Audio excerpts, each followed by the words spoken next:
Claire Whitfield had everything: money, status, the perfect family name, and she used it all to publicly humiliate a humble single father who dared to ask her for coffee. In front of everyone who mattered, she crushed Marcus Bell with 4 cold words that would haunt her for months.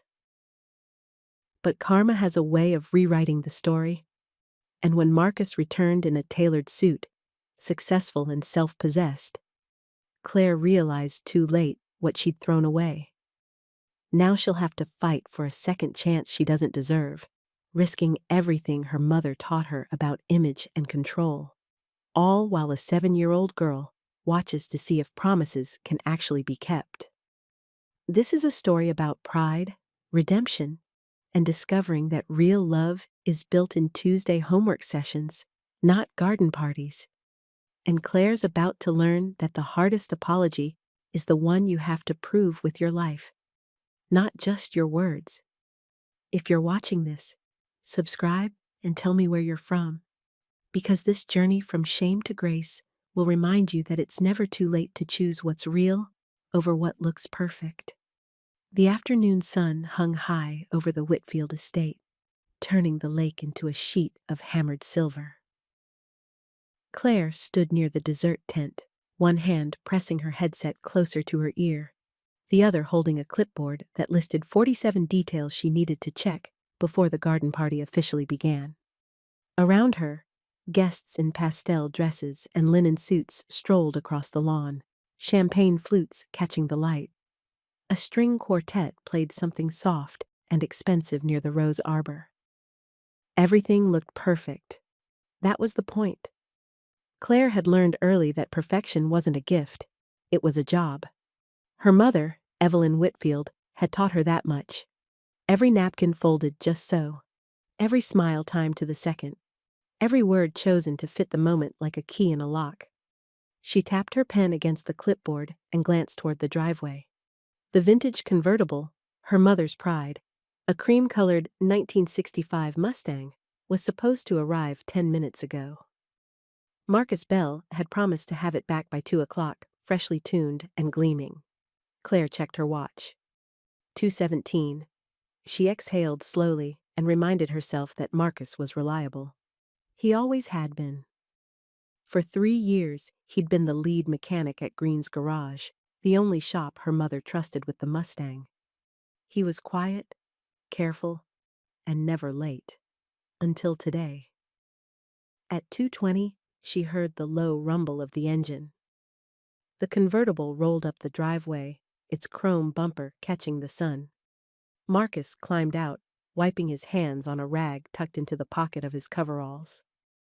The coveralls were clean, he always kept them clean, but they still looked like work clothes in a sea of silk and seersucker.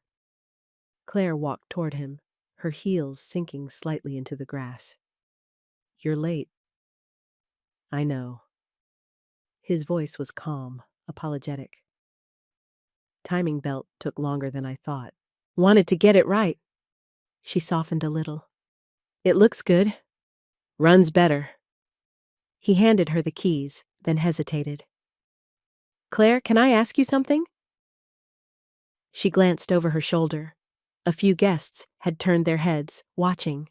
Her mother stood near the pavilion, talking to the mayor's wife, but her gaze flicked toward Claire and Marcus for just a second. Claire felt her stomach tighten. "What is it?"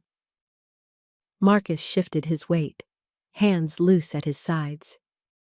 He wasn't fidgeting, exactly, but there was something uncertain in the way he stood. "I was wondering if you'd want to get coffee sometime. Just the two of us." The words landed like a stone in still water. Claire's mind went blank for a beat, then flooded all at once. Coffee. He was asking her on a date. Marcus Bell, who fixed her mother's cars and showed up in coveralls that smelled faintly of motor oil, was asking her, Claire Whitfield, event coordinator, daughter of the town's most image-conscious family, to get coffee.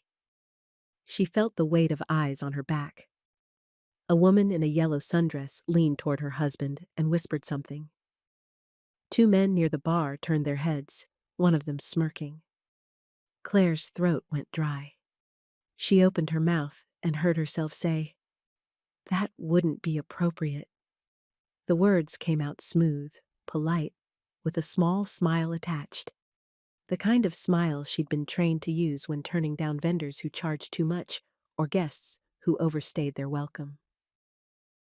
Marcus didn't flinch. He just nodded once, slowly, and stepped back.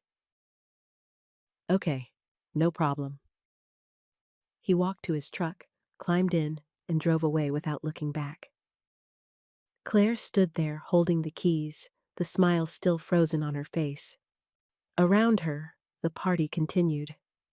The quartet played, guests laughed. Someone clinked a glass. But all Claire could hear was the echo of her own voice. That wouldn't be appropriate. She turned and walked back toward the dessert tent, her heels clicking against the stone path. Nora Green, her colleague and closest friend, was adjusting a tray of lemon tarts. She looked up as Claire approached. "Everything okay?" Nora asked. Claire nodded. "Fine." Nora studied her for a moment, then glanced toward the driveway where Marcus's truck had disappeared. "What did he want?" "Nothing." Claire set the keys on the table a little too hard. "He was just dropping off the car." Nora didn't push. She knew better. The rest of the afternoon passed in a blur of small tasks and smaller conversations. Claire smiled, directed, thanked. She checked the ice, counted the chairs, made sure the caterers had enough serving trays. She did everything she was supposed to do. But her chest felt tight. By the time the sun started to dip toward the horizon, dark clouds had gathered over the lake. The air turned heavy and damp, and a light rain began to fall, just a drizzle at first, then steady enough to send guests toward the pavilion. Claire grabbed her headset and started coordinating the shift. Indoors. Valets scrambled to bring cars closer. A few older guests hesitated near the steps, clutching umbrellas and looking uncertain. Mrs. Keating, an elderly neighbor who lived 2 doors down, stood at the top of the stairs, gripping her cane with both hands. The steps were slick, and her legs weren't steady. Claire saw the worry in her face. "Mrs. Keating, let me help." "I'll be fine, dear," the woman said, but her voice wavered. One of the valets jogged over, but he was young and flustered, and Claire could see he didn't know how to help without making things worse. Then a truck pulled up the driveway. Marcus. He climbed out, rain already soaking through his shirt, and grabbed a tarp and 2 wooden planks from the truck bed. Without a word, he crossed the lawn, laid the planks over the slick steps, and stretched the tarp overhead like a canopy. "Mrs. Keating," he said gently, "let me walk you down." The older woman's face flooded with relief. "Oh, Marcus, thank you." He took her arm with the kind of care that made Claire's throat ache. He guided her down the steps slowly, one at a time, checked her seatbelt twice after she was settled in her sedan, and waited until the car pulled away before he folded up the tarp. Claire stood under the awning, her arms crossed, her face burning with shame. Marcus walked back toward his truck, rain dripping from his hair. He paused when he saw her, gave a small nod, and drove off again. Nora appeared at Claire's side. "He came back." "I know. Even after, I know." Nora didn't say anything else. She didn't have to. That night, after the last guest had left and the caterers had packed up their trays, Claire sat alone at her kitchen table.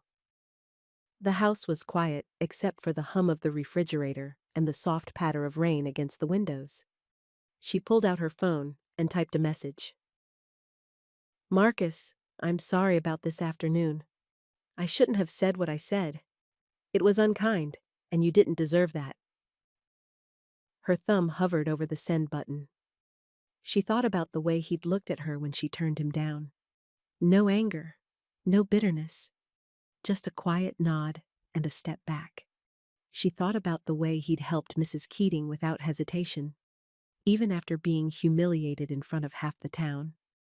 She thought about the smirk on that man's face near the bar, and she thought about her own reflection in the convertible's chrome bumper, polished, perfect and cold. Claire deleted the message. Then she wrote another one. I was unkind today. I'm sorry. Still too vague. She deleted it. I embarrassed you in front of people, and that was wrong.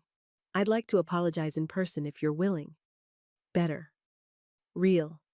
But her finger wouldn't press send.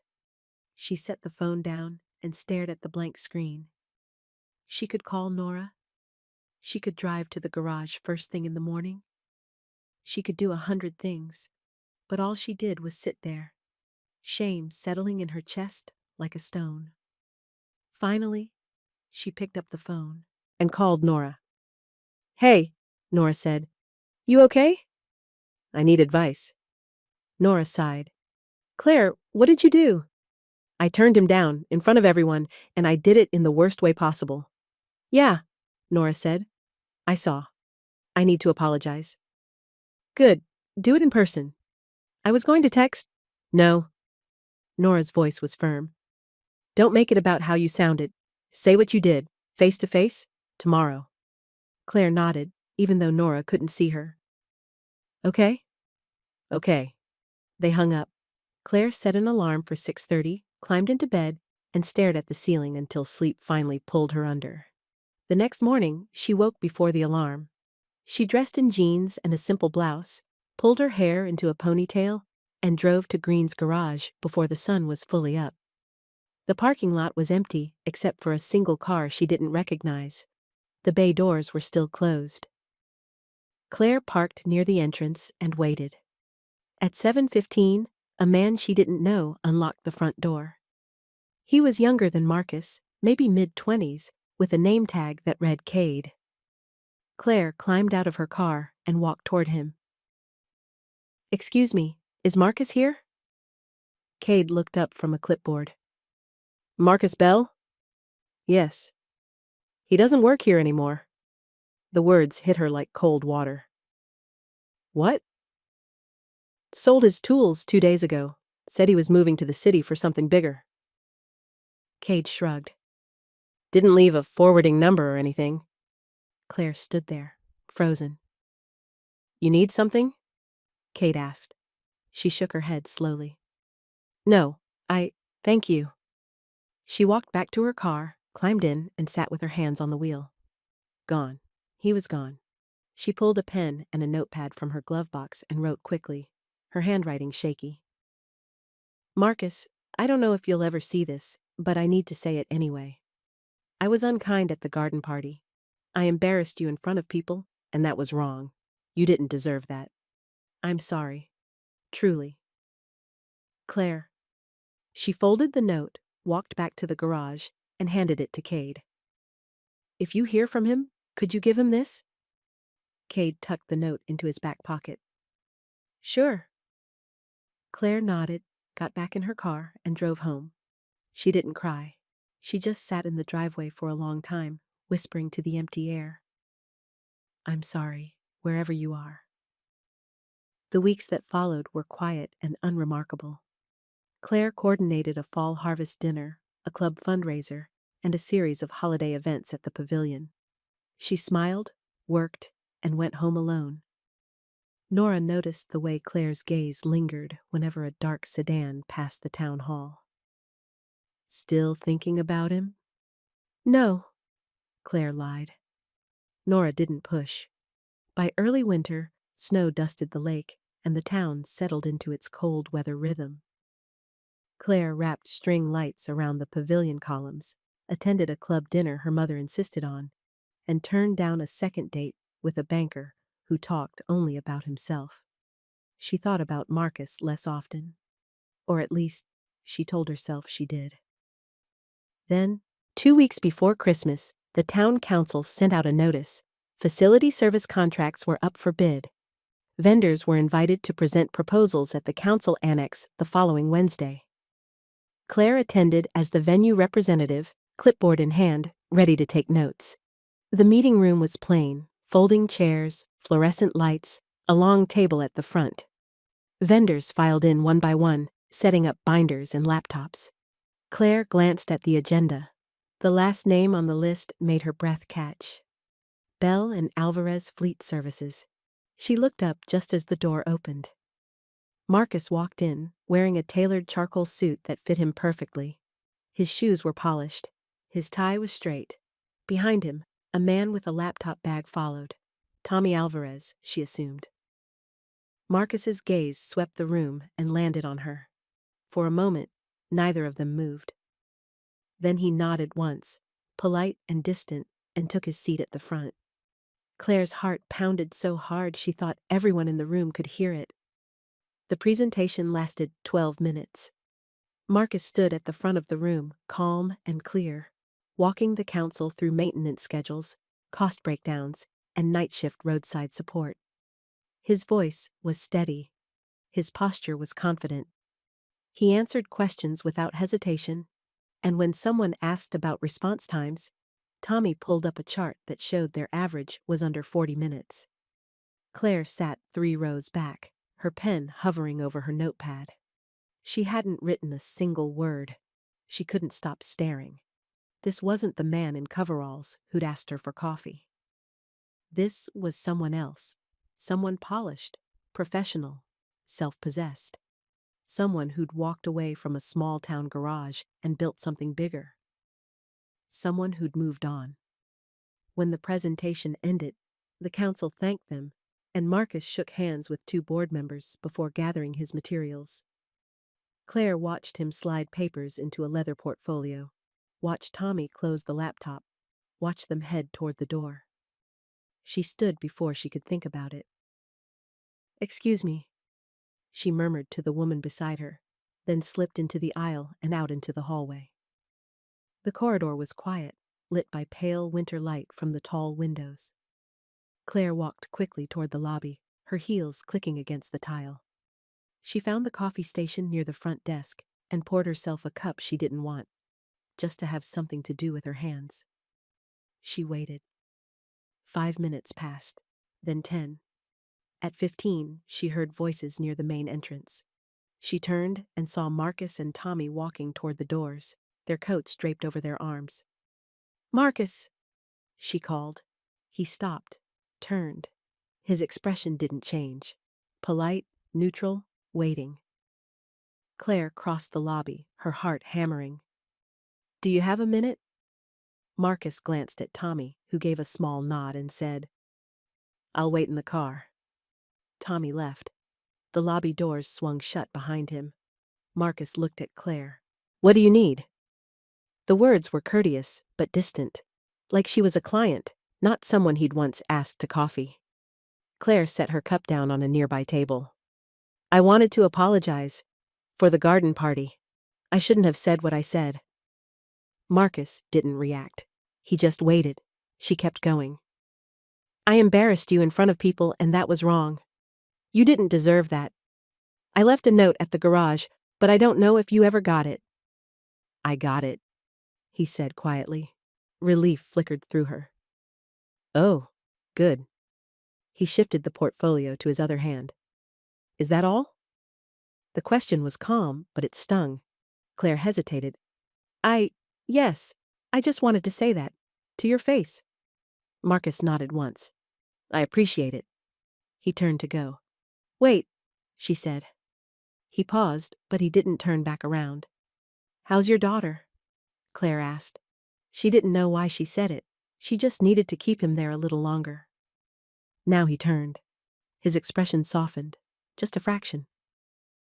"She's good. School's going well." "That's good."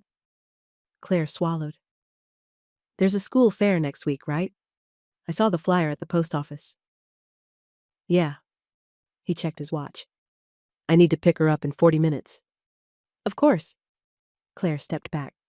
"I won't keep you." Marcus looked at her for a long moment, something unreadable in his eyes. Then he said, "I keep my life simple for Maya. That's what matters now." Claire nodded. "I understand." He gave her a small, courteous smile. "Take care, Claire." Then he left. Claire stood in the empty lobby, her hands shaking slightly. She picked up her coffee, realized it was cold, and threw it away. That evening, she sat at her kitchen table with a blank sheet of paper and a pen. At the top, she wrote, "Repair looks like..." Then she made a list. Patience, boundaries, predictability, no pressure, no grand gestures. Just steady, small things.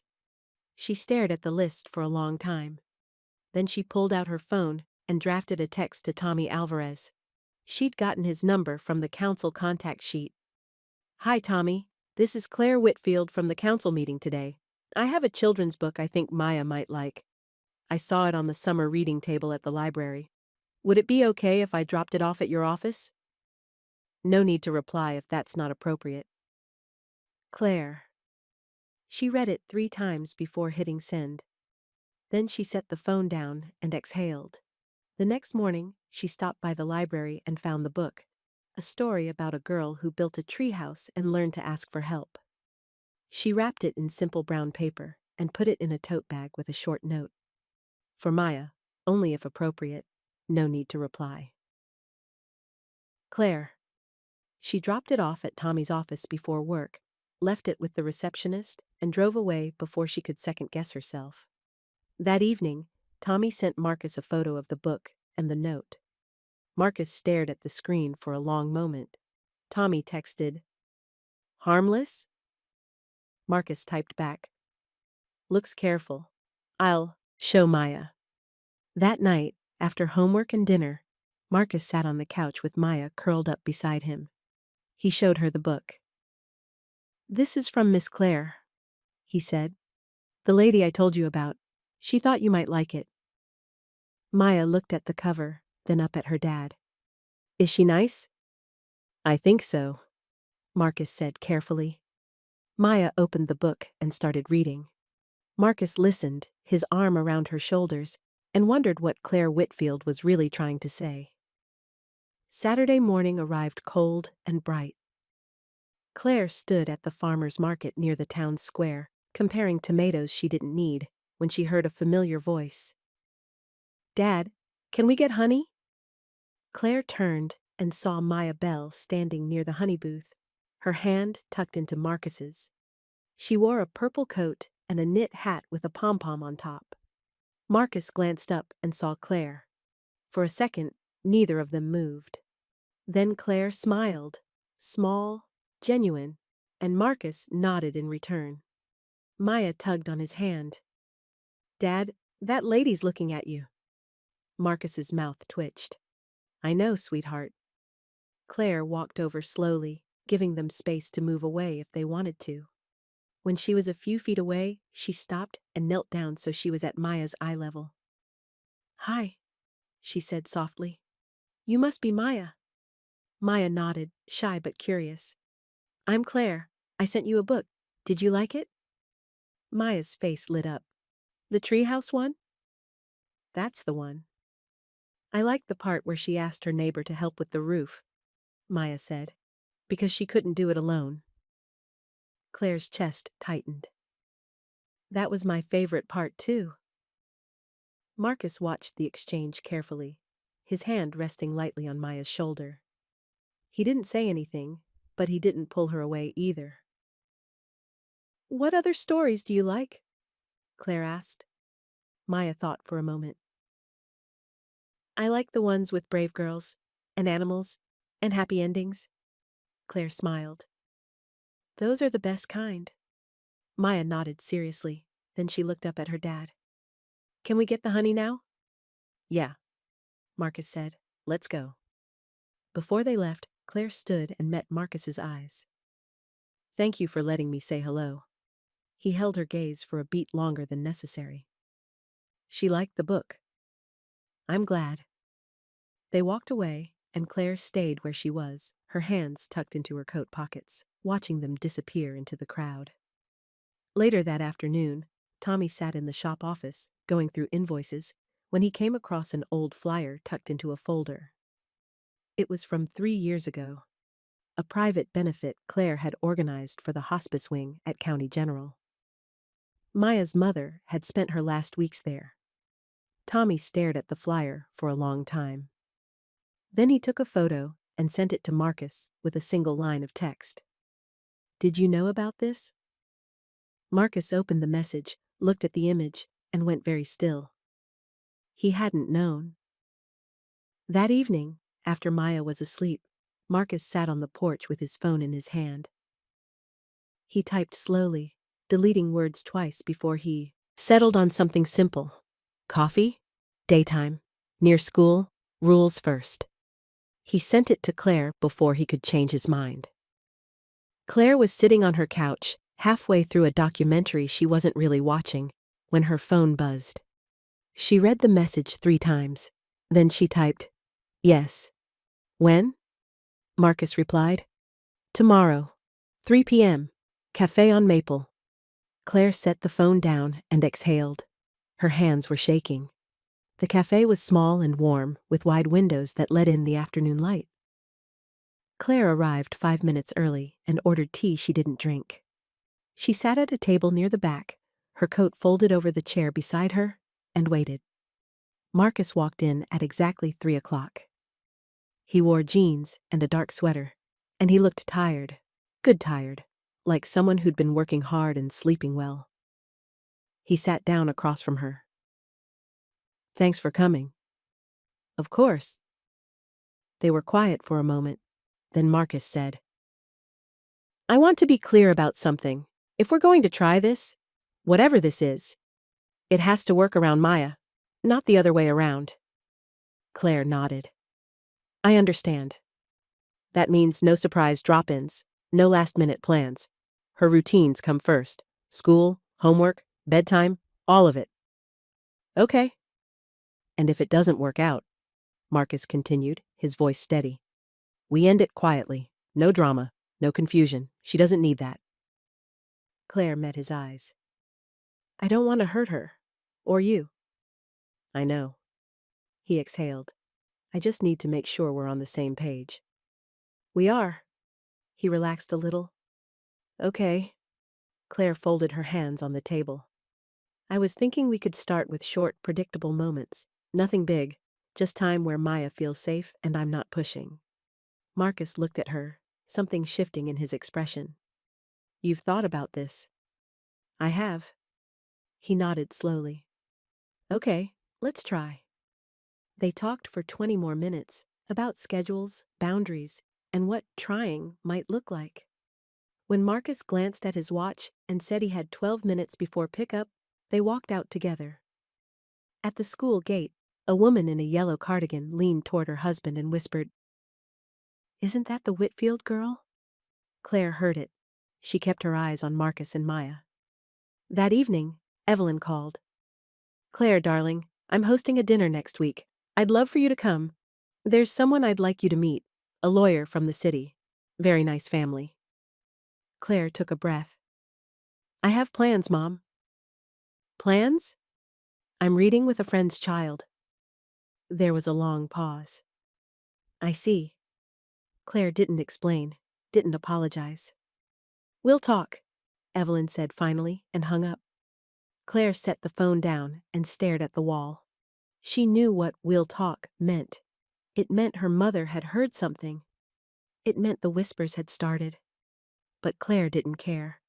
The following afternoon, the school hosted a small fall fair. Games, bake sales, crafts. Claire arrived with Nora, who squeezed her hand and said, "Wait to be invited." Claire nodded. She stood near the ring toss booth, watching Marcus and Maya walk through the crowd. Maya pointed at a display of painted rocks, and Marcus knelt down to let her explain which one she liked best. Claire stayed 2 steps back, her hands in her pockets. Then Maya turned and saw her. She walked over slowly. "Do you want to try the ring toss?" Claire smiled. "Only if you share a turn." They played together. Maya won a small stuffed bear. Marcus watched from a few feet away, his expression unreadable. When the fair ended, he walked over to Claire and said, "Thank you." "For what?" "For being patient." Claire's throat tightened. "Anytime." That night, driving home in the light rain, Claire replayed Maya's laugh in her head. And for the first time in months, she felt like she was doing something right. Over the next 2 weeks, small moments became a rhythm. A Tuesday evening when Claire stopped by with a simple dinner: paper plates, grilled chicken, corn on the cob. Maya showed her a math worksheet, and Claire praised her careful handwriting. A weeknight when Claire's tire hissed in the grocery store parking lot, and Marcus pulled over to change it. They joked about grocery lists while Maya sat in the truck, reading her book. A porch evening when they played charades, and Maya giggled so hard she snorted. It was easy, ordinary, real. One evening, after homework and cocoa, Marcus met Claire's eyes across the kitchen table. Maya was in the living room, drawing. The house was warm. The night was quiet. Marcus reached across the table and squeezed Claire's hand. She squeezed back. And for a moment, everything felt like it might actually work. But the next morning, Claire learned something that made her stomach drop. Her family's company controlled the lease for a second bay Marcus wanted to rent. She sat in her office, staring at the paperwork, her pulse pounding in her ears. She could make this easy for him. One phone call, one signature. But that wasn't right. Claire closed the file and walked to Nora's desk. "I'm recusing myself from the bay lease. Handle it neutrally. Standard terms. I'm not touching it." Nora looked up, surprised. "You sure?" "I'm sure." That evening, Claire went to meet Marcus and Maya at the diner for a quick dinner. She arrived early, ordered water, and waited. They walked in together, Maya chattering about her day. Marcus smiled at Claire, slid into the booth, and ordered burgers for all 3 of them. Everything felt normal. Then a man walked past their table, someone Claire vaguely recognized from the club. He glanced at them, smirked, and said loud enough for the next booth to hear, "Charity looks good on you, Claire." Marcus's jaw tightened. Maya went quiet. Claire opened her mouth to respond, but the man was already gone. Marcus pulled cash from his wallet, set it on the table, and stood. "We should go." "Marcus." "Maya, get your coat." They left. Outside, under the diner's awning, Marcus turned to Claire. His voice was calm, but his eyes were hard. "I won't teach my daughter that confusion is normal." Claire's chest ached. "I'm sorry, I should have—" "I need a pause," he said quietly. "Just space to think." Maya stood beside him, her hand in his, looking between them with worried eyes. Claire nodded. "Okay." Marcus walked to the car. Maya climbed in. The engine started. Claire stood alone in the parking lot and watched them drive away. Claire sat by the lake at dawn, a notebook open on her lap. The water was gray and still, the sky just beginning to lighten. Her breath made small clouds in the cold air. At the top of the page, she'd written, "What I actually want." Beneath it, a list: steadiness, respect, Tuesday homework, kindness first. Maya's laugh. Marcus's hand on mine. Small, real things. Not what it looks like, what it is. She stared at the words for a long time. Then she flipped to a new page and started writing a text message by hand first, crossing out words, rewriting them. "Marcus, I know you need space, and I respect that. I'm not asking you to change your mind. I just want you to know I'm here if you're ever ready. No pressure, no timeline, just here." She read it over. It felt too heavy, too much like a speech. She crossed it out and tried again. "No pressure. I hear you. If you're open later, I'll be here." Better, simpler, true. But she didn't type it into her phone. Not yet. Instead, she closed the notebook, stood up, and walked back to her car. She had something else to do first. That afternoon, Claire sat in the Whitfield sitting room across from her mother. A tea tray rested on the table between them. Fine china, Lemon cookies neither of them would eat. Evelyn poured tea with practiced grace. "You've been distant lately." "I've been busy," Claire said. "With work?" "And other things." Evelyn set the teapot down carefully. "People are talking, Claire." "I know. They're saying you've been seen with that mechanic, the one with the little girl." Claire took a breath. "His name is Marcus, and yes, I've been spending time with him." Evelyn's expression tightened. "Claire, you know how this looks." "I know how you think it looks," Claire said quietly. "But I'm not asking for your approval, Mom. I'm asking for your kindness towards someone who's been kind to me." Evelyn's hands went still. "This isn't about kindness. It's about reputation, about the family." "It's about me," Claire said, her voice steady. "About what I want, about who I care about." Her mother looked away, jaw tight. "You don't understand what you're risking." "Maybe I do." Claire leaned forward. "You taught me that everything has to look perfect, that what people think matters more than what's real. But I don't want to live like that anymore." Evelyn was quiet for a long moment. Then she said, "And if it doesn't work out? If he decides you're not worth the trouble?" The words stung, but Claire didn't flinch. "Then I'll have tried, and I'll know I chose honesty over image." Her mother's eyes softened, just a fraction. She didn't agree. She didn't offer support, but she stopped pushing. "I won't invite you to any more dinners with suitable men," Evelyn said finally. "Thank you." Claire left her mother's house feeling lighter by an ounce. Not fixed, but less heavy. Driving home, an idea took shape. No speeches, no grand gestures, just an invitation. The next morning, Claire packed a picnic. 3 settings: sandwiches, strawberries, lemonade in a glass pitcher. She spread a blanket on the quiet side of the lake, the spot where the trees made a natural canopy and the shore curved away from the main road. Then she pulled out her phone and typed the message she'd been practicing. "No speeches. If yes, come at 5. If no, I'll pack it at 5:30. Either way, thank you." She sent it to Marcus. Then she set the phone down on the blanket, face up, and waited. 5 o'clock came, then 5:03, 5:05. At 5:07, she heard the sound of tires on gravel.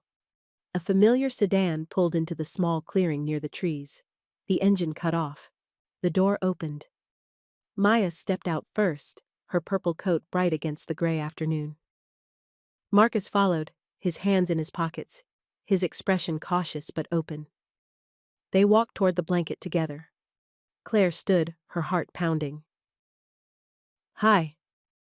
"Hi," Marcus said. Maya looked at the picnic, then at Claire. "Is this for us?" "If you'd like it to be." Maya glanced up at her dad. Marcus nodded once. "Okay." They sat down. Claire poured lemonade into 3 cups. Marcus helped Maya settle her napkin on her lap. For a minute, no one spoke. Then Claire said, "I owe you an apology, a specific one." Marcus looked at her, waiting. "At the diner," Claire continued, "someone made a comment, a mean one, and I froze. I should have shut it down right then, but I didn't. That wasn't fair to you or to Maya. I won't let that happen again." Marcus was quiet for a moment. Then he said, "I was afraid of being someone's lesson, someone you were trying to prove a point with." Claire shook her head. "I'm not trying to prove anything. I'm just learning. For me, because I want to." Maya reached for a strawberry, bit into it carefully, and said, "Are you still going to come on Tuesdays?" Claire looked at her, then at Marcus. "Only if both of you want me to." Maya nodded seriously. "I like Tuesdays." Marcus's mouth twitched into something close to a smile. "Tuesdays are fine." Claire exhaled. "Okay." They ate quietly. The sun dipped lower, painting the water gold. Maya asked if they could skip rocks after the sandwiches, and Marcus said yes. Claire found flat stones near the shore, and they took turns throwing them, counting the bounces. When it was time to go, Marcus stood and brushed crumbs off his jeans. "Thank you for this. Thank you for coming." He looked at her, something steady and careful in his eyes. "We'll take it slow. Simple rhythms, Tuesday homework, one weekend lunch, check-ins by text." Claire nodded. "That sounds perfect." Maya tugged on Claire's sleeve. "Can we finish the treehouse book next Tuesday?" "Absolutely." They walked to the car together. Maya climbed into the back seat, buckled herself in, and waved through the window. Marcus paused before getting in. "I'm not going to rush this. I don't want you to. But I'm not walking away either." Claire's throat tightened. "Good." He climbed in, started the engine, and drove away. Claire stood by the lake, the evening air cool on her face, and smiled. 1 week later, the elementary school held an assembly. Claire arrived early and chose a seat in the middle row. Not too close, not too far back. She was reading the program when she heard footsteps behind her. Evelyn slid into the seat beside her. Claire blinked. "Mom?" Evelyn smoothed her skirt, her expression carefully neutral. "You said she was performing today. I didn't think you'd come." "I didn't say I wouldn't." They sat in silence for a moment. Then the lights dimmed, and the children filed onto the stage. Maya stood in the second row, wearing a white shirt and navy skirt. When her turn came, she stepped forward and recited 3 lines from a poem about kindness. Her voice was clear and steady, and when she finished, she smiled, small and proud. Claire clapped, her eyes stinging. Beside her, Evelyn clapped too. After the assembly, families gathered in the cafeteria for cookies and punch. Claire spotted Marcus near the window, talking to another parent. Maya was at a table with friends, coloring on a paper placemat. Evelyn walked over slowly. Claire followed, her pulse racing. "Mr. Bell," Evelyn said. Marcus turned, surprised. "Mrs. Whitfield." Evelyn extended her hand. He shook it. "I wanted to thank you," she said, her voice quiet, "for helping Mrs. Keating at the garden party. I heard about it later. That was very kind." Marcus nodded. "It was no trouble." Evelyn glanced at Claire, then back at Marcus. "I also wanted to apologize. I've made assumptions I shouldn't have." Marcus's expression softened. "I appreciate that." Evelyn didn't say anything else. She didn't have to. She simply nodded once and walked toward the exit. Claire watched her go, then looked at Marcus. "I didn't ask her to do that." "I know." Maya ran over, holding a colored drawing. "Look, Dad, I made one for Claire, too." She handed Claire a picture of 3 stick figures under a tree. One had yellow hair, one had dark hair, and held a smaller figure's hand. The smallest one had a purple coat. Claire's chest ached. "This is beautiful, Maya. Can I keep it?" "Yeah." Marcus met Claire's eyes over Maya's head, and something passed between them. Something warm and unspoken. They agreed to keep future moments simple and private. A few days later, Tommy met Claire at the pavilion with a folder of paperwork. The Second Bay lease had been approved by the council subcommittee. Standard terms, no special favors. "Thanks for keeping it clean," Tommy said. Claire signed only where she needed to, as the venue scheduler for parking logistics. Nothing more. Later that evening, she texted Marcus. "Congrats on the bay. I wasn't involved in the decision, by choice." Marcus replied, "I know, thank you. See you Tuesday." Claire smiled and set her phone down. Tuesday became their rhythm. Marcus would text on Monday to confirm. Claire would arrive at 6, bringing something simple: tacos, spaghetti, sandwiches. They'd eat on paper plates, and then Maya would read aloud while Claire and Marcus listened from the couch. One Tuesday, Maya stumbled over a long word and frowned. "It's okay," Marcus said gently. "Try it again?" Maya sounded it out slowly. "Responsibility?" "Perfect," Claire said. Maya grinned and kept reading. On the porch afterward, Marcus leaned against the railing and said, "Thank you for choosing the small, steady things." Claire looked at him. "They're the best things." He smiled. Really smiled, not just the polite version. "Saturday lunch, the lakeside diner, quiet corner. I'll be there." Saturday came, and they sat in the back booth with Maya, who ordered pancakes and told them about a science project involving volcanoes. Claire asked questions. Marcus added details. Maya talked with her mouth half full, and neither of them corrected her. It was ordinary, easy, real. A month later, Marcus invited Claire to a small backyard gathering at his place. Paper lanterns hung from the trees. Tommy brought his wife. Nora came with brownies, and Evelyn arrived unexpectedly, carrying a peach pie. Claire stared. "Mom?" "I was invited," Evelyn said simply. Marcus had sent her a note 2 days earlier. Small gathering. "You're welcome if you'd like to come." They ate burgers and corn on the cob. Tommy told a story about a tow truck mishap that made everyone laugh. Evelyn talked quietly with Nora about the library fundraiser. As the sun set, Maya tugged on Claire's sleeve. "Story time?" Claire followed her inside. They sat on the couch. The last chapter of the Treehouse book opened between them. Maya leaned against Claire's shoulder as she read. When they reached the final line, and she knew with all her heart that asking for help was the bravest thing she'd ever done, Maya sighed happily. "Can we read another one next week?" "Absolutely." Marcus appeared in the doorway, watching them. Claire looked up and met his eyes. He smiled, steady, warm, sure. Outside, the lanterns swayed in the evening breeze. Inside, the house was full of quiet laughter and the smell of coffee brewing. Claire closed the book, and Maya leaned into her side. It wasn't perfect, but it was real, and it was enough. 3 months passed in a rhythm that felt like breathing. Tuesday evenings, Saturday lunches, Sunday walks by the lake when the weather was good.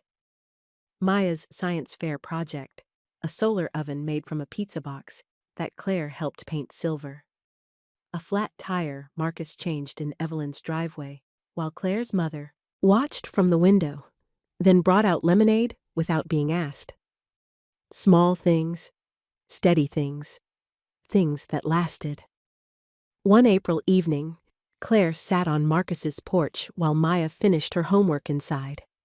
The air smelled like fresh-cut grass and the lilacs blooming near the fence. Marcus sat beside her, their shoulders almost touching.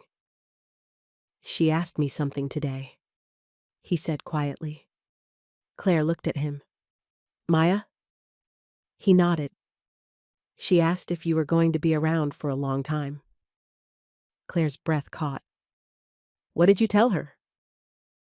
"I said I hoped so." He turned to face her. "But I wanted to ask you first, is this what you want? Long term, not just nice for now, but really want." Claire didn't hesitate. "Yes." "Even when it's hard? Even when people talk?" "Especially then." Marcus studied her face for a long moment. Then he reached over and took her hand. His palm was warm, his grip steady. "Okay," he said softly. "Then let's keep going." Inside, Maya called, "Dad, I need help with number 7. Marcus squeezed Claire's hand once before letting go. "Duty calls." Claire smiled. "Go." She stayed on the porch, listening to the sound of his voice explaining fractions, Maya's small "oh" of understanding, and the comfortable silence that followed. When Marcus came back out, he sat down closer this time.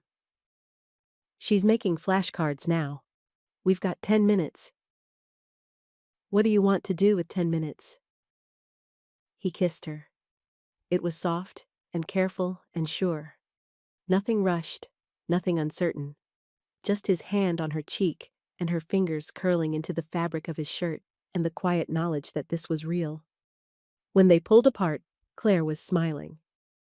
"I've been wanting to do that for a while," Marcus said. "Me too." "Dad!" Maya's voice came through the screen door. "I'm ready to practice." Marcus laughed. "And that's 10 minutes. Claire stood. "I should go anyway. Let you two have your evening." "Tomorrow's Wednesday," he said. "Want to come for dinner? Nothing fancy, just us." "I'd love that." She drove home with the windows down, the spring air rushing through the car, and she couldn't stop smiling. The next evening, Claire arrived with a bag of groceries, ingredients for spaghetti, and a container of chocolate chip cookies she'd baked that afternoon. Maya answered the door wearing an apron that was too big for her. "We're making garlic bread," she announced. "Can I help?" "Yes, Dad says you're good at spreading butter evenly." Claire laughed. "He said that?" Marcus appeared from the kitchen, a dish towel over his shoulder. "I said you're good at a lot of things. Butter was just an example." They cooked together, Marcus boiling pasta, Maya carefully brushing butter on sliced bread, Claire chopping tomatoes for the salad. The kitchen was warm and loud with laughter when Maya accidentally dropped a wooden spoon and it clattered across the floor. At dinner, they sat around the small table, plates full, and Maya told them about a boy at school who'd brought a pet frog for show and tell. "It jumped on Mrs. Peterson's desk," Maya said, eyes wide. "And she screamed." Marcus raised an eyebrow. "Did the frog get hurt?" "No, but Tommy, the boy, not your Tommy, had to take it home early." Claire grinned. "That sounds like an exciting day." It was the best.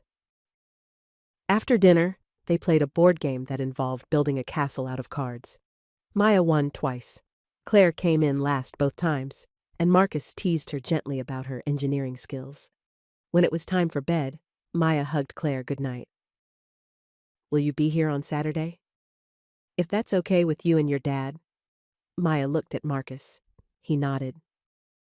"Saturday works." "Then I'll be here." After Maya went upstairs, Marcus walked Claire to her car. The night was cool and clear, stars scattered across the sky like thrown salt. "She really loves you," Marcus said. Claire's throat tightened. "I love her too." "I know." He paused. "And I love you." The words were simple, quiet, true. Claire looked at him, her heart full. "I love you too." He kissed her again, slower this time, his hands gentle on her waist. When they finally pulled apart, Claire rested her forehead against his. "This is good," she whispered. "Yeah," he said. "It really is." Over the next few weeks, their lives wove together more tightly. Claire started keeping a toothbrush in Marcus's bathroom. Marcus had a key to her apartment for emergencies. Maya's artwork went up on Claire's refrigerator. Evelyn began inviting all three of them to Sunday dinners. Nothing fancy, just roast chicken and vegetables, quiet conversation at the long dining table. She asked Maya about school, listened when Marcus talked about expanding the business, and once, when Claire was helping clear plates, Evelyn squeezed her shoulder and said, "You're happy." It wasn't a question. "I am," Claire said. "Good." That summer, they took a weekend trip to a cabin 2 hours north. Maya caught her first fish, a tiny sunfish she made them throw back because it needs to grow up first. They roasted marshmallows, played cards by lantern light, and fell asleep to the sound of crickets. On the drive home, Maya fell asleep in the back seat, her head pillowed on a stuffed bear. Marcus drove with one hand on the wheel, the other holding Claire's across the console. "I keep waiting for the other shoe to drop," he said quietly. "What do you mean?" "For this to feel too good to be real. For something to go wrong." Claire squeezed his hand. "Things will go wrong sometimes. That's life. but we'll handle it." He glanced at her, then back at the road. "Yeah, we will." In October, Tommy and his wife hosted a birthday party for their daughter. The backyard was full of kids, balloons tied to the fence, a piñata shaped like a unicorn hanging from the tree. Claire sat with Nora at a picnic table, watching Maya race through the yard with the other children. "You look different," Nora said. Claire smiled. "Different how?" "Settled. Like you finally stopped performing." Claire thought about that. "I think I did." "Good." Nora nudged her shoulder. "You earned it." Marcus walked over with 2 cups of punch. He handed one to Claire, and she shifted to make room for him on the bench. He sat close, his thigh pressed against hers, and she leaned into him without thinking.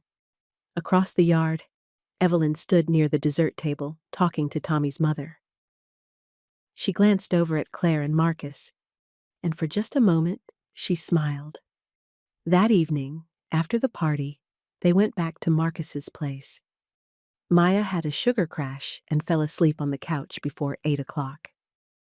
Marcus carried her upstairs, tucked her in, and came back down to find Claire washing dishes. "You don't have to do that," he said. "I know." He picked up a towel and started drying. They worked side by side in comfortable silence, the kitchen warm with the fading heat of the day. When the last dish was put away, Marcus turned to her. "Move in with us." Claire froze. "What?" "Move in," he said again. "Not right away, but soon. When you're ready. I want you here. We both do." Claire's eyes stung. "Are you sure?" "I've never been more sure of anything." She set down the dish towel and wrapped her arms around him. He held her tight, his chin resting on top of her head. "Yes," she whispered. "Yes." 2 months later, on a cold Saturday in December, Claire moved her things into Marcus's house. It wasn't much. Some clothes, books, her grandmother's quilt, but it was enough. Maya helped her unpack, carefully placing Claire's jewelry box on the dresser and arranging her books on the shelf by color. "Now it looks like you live here," she said, satisfied. "I do live here." Maya grinned. "Good." That night, the 3 of them decorated the Christmas tree. Marcus lifted Maya so she could put the star on top. Claire handed them ornaments one by one, and they told stories about where each one came from. When the tree was finished, they turned off the lights and sat on the floor, the colored bulbs glowing softly. "This is my favorite Christmas," Maya said. "Mine too," Claire said. Marcus pulled them both close, and they stayed like that for a long time, warm and safe and together. On Christmas morning, Claire woke early. She slipped out of bed, careful not to wake Marcus, and went downstairs. The house was quiet except for the hum of the refrigerator and the soft ticking of the clock on the wall. She made coffee, wrapped herself in a blanket, and sat by the tree. A year ago, she'd been sitting in her mother's sitting room, trying to be perfect, trying to please everyone, trying to live up to an image that never felt real. Now she was here, in this small, warm house, with a man who loved her and a little girl who called her name when she scraped her knee. It wasn't what she'd imagined. It was better. "Morning," Marcus said softly. She looked up. He stood at the bottom of the stairs in sweatpants and a t-shirt, his hair mussed, his eyes still sleepy. "Morning." He sat beside her on the floor and wrapped an arm around her shoulders. "Merry Christmas?" "Merry Christmas?" They sat together, watching the lights blink on and off until they heard small footsteps on the stairs. Maya appeared, her hair wild, clutching the stuffed bear she'd won at the fair. "Is it present time?" Claire laughed. "It's present time." They spent the morning opening gifts, small things, thoughtful things, a book Maya had been wanting, new work gloves for Marcus, a framed photo of the 3 of them at the lake, taken by Nora during a Sunday walk. Claire stared at the photo for a long time. They looked happy, easy, real. "Do you like it?" Maya asked. "I love it." That afternoon, Evelyn came for dinner. She brought a ham and a basket of rolls, and she sat at the table with them like it was the most natural thing in the world. After the meal, while Marcus and Maya cleared plates, Evelyn pulled Claire aside. "I was wrong," she said quietly. Claire blinked. "About what?" "About him. About this." Evelyn's voice wavered slightly. "I thought you were making a mistake. I thought you'd regret it. But I can see now that I was the one who didn't understand." Claire's eyes stung. "Mom?" "You're happy," Evelyn said. "Truly happy. And that's all I ever really wanted for you." Claire hugged her, and Evelyn hugged back, tight and real and without hesitation. When they pulled apart, Evelyn wiped her eyes and laughed softly. "Well, that's enough of that." Claire smiled. "Thank you, Mom." "Don't thank me. You did this. You chose it. You fought for it." Evelyn glanced toward the kitchen, where Marcus was helping Maya load the dishwasher. "And you chose well." That night, after Evelyn left and Maya was asleep, Claire and Marcus sat on the couch with the lights off, the tree glowing softly in the corner. "What are you thinking about?" Marcus asked. Claire leaned her head on his shoulder. "I'm thinking about how a year ago I didn't know this was possible." "What?" "This. Us. Being this happy." Marcus kissed the top of her head. "I didn't either. But here we are. Here we are." They sat in the quiet, holding each other, and outside the window, the first snow of the season began to fall. Spring came again. The lilacs bloomed. Maya's science project, on butterflies this time, won second place. Marcus and Tommy opened a third location. Claire coordinated a wedding at the pavilion, and the bride asked her, halfway through, "Are you married? You look like someone who's in love." Claire smiled. "Not yet, but maybe someday."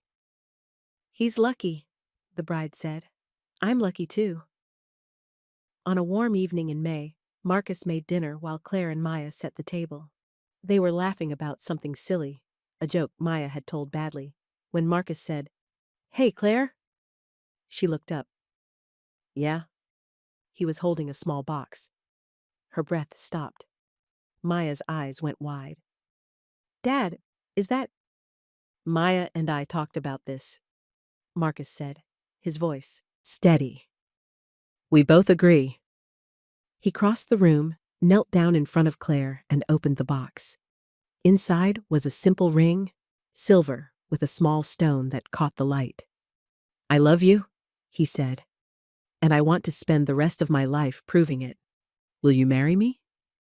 Claire's hands were shaking. Tears streamed down her face. "Yes. Yes, of course." Maya cheered. Marcus slipped the ring on her finger, stood, and kissed her while Maya hugged them both. "We're going to be a real family now," Maya said. Claire knelt down and cupped her face gently. "We've been a real family for a long time, sweetheart." Maya grinned. "I know, but now it's official." That night, after Maya was asleep, Claire and Marcus sat on the porch, her head on his shoulder, his hand holding hers. "I never thought I'd get this," Marcus said quietly. "What?" "A second chance. A partner who stays. A life that feels whole." Claire lifted her head and looked at him. "You gave me a second chance too, even when I didn't deserve it." "You did," he said. "You just needed time to see it." She kissed him softly. "I see it now." "Good." They sat together as the stars came out, one by one, filling the sky. And in the quiet of that perfect, ordinary night, Claire thought about everything that had led her here. The garden party, the rain, the apology she'd finally said out loud. the small, steady steps that had built something real. She thought about pride and vulnerability, about image and truth, about the courage it took to choose love over fear, and she knew, with everything in her, that she'd made the right choice. Not because it was easy, but because it was real. And real, she'd learned, was always enough. They were married that fall, in a quiet ceremony by the lake. Maya stood beside them in a purple dress, holding a bouquet of wildflowers. Nora cried. Tommy gave a short, funny speech. Evelyn sat in the front row, smiling through her tears. When the officiant said, "You may kiss the bride," Marcus cupped Claire's face in his hands and kissed her like they were the only two people in the world. Maya cheered louder than anyone. At the reception, they danced under string lights. Claire's feet hurt from her shoes, so she kicked them off and danced barefoot on the grass. Marcus laughed and did the same. Maya ran between the guests, her hair flying, her laughter echoing across the water. Later, when the night had quieted and most of the guests had gone home, the three of them sat together on the dock, their legs dangling over the edge. "Best day ever," Maya said. Claire wrapped an arm around her. "I agree." Marcus looked at them both, his heart so full it ached. "Yeah, best day ever." They sat there until the stars came out, the water lapping softly against the dock, the night warm and perfect around them. And in that moment, Claire knew something she'd carry with her forever. Love wasn't about being perfect. It was about being brave enough to be real, to apologize when you were wrong, to show up when it mattered, to choose kindness over image and steady small things over grand gestures. It was about homework on Tuesday nights, Saturday lunches, Sunday walks, flashcards and bedtime stories, and hands held across the kitchen table. It was about building a life, one ordinary moment at a time. And that life, Claire thought, watching Marcus and Maya laugh at something only they understood, was the most extraordinary thing she'd ever been part of. She leaned her head on Marcus's shoulder. He kissed her temple. Maya started humming a song she'd learned at school. And together, they watched the stars come out, one by one by one. The end.